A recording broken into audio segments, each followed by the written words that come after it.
Skočí mi dole. Pusti dávku. Sú nádherní, naozaj úplne nádherní.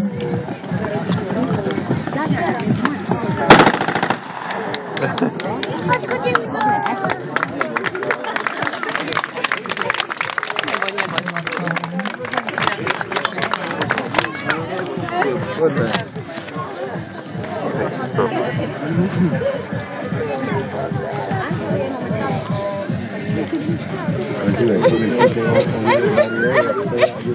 Tam też jest.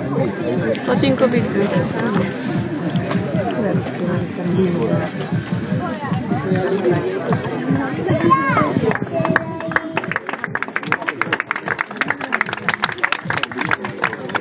A vidíme, že naši policajti už držia v rukách obušok. Táto palica sa vraj volá obušok. Skok s obuškom, zhodenie fľašiek so stojanou. To bude asi až o chvíľu.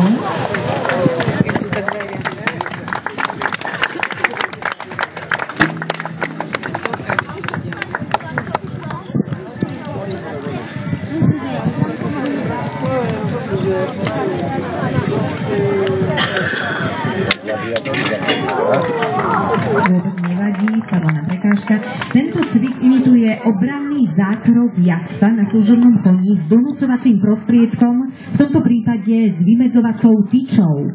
Jazdec v tomto prípade musí dokázať ovládať služobného konia jednou rukou, a to vo fáze kroku, klusu a cvalu. Aby ste videli.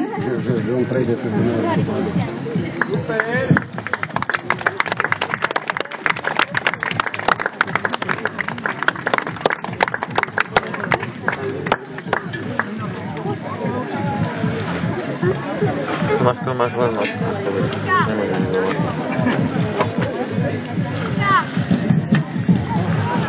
Ale už nebarali.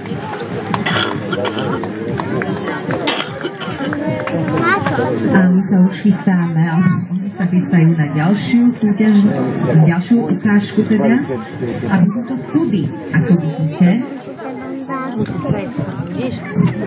Je to práca, pri ktorej kôň prekonáva odpor tlakom svojho tela na povel jazdca. Chodenie po nepravidelnom a neprirodzenom povrchu, ktorý je prirodzene nepríjemný pre koňa. V priamom výkone služby takýto povrch predstavujú rôzne voľne pohodené plastové a sklenené fľaše, poháre, vreci a tašky a iné materiály z plastov, kovov, dreva, kameňa a podobne.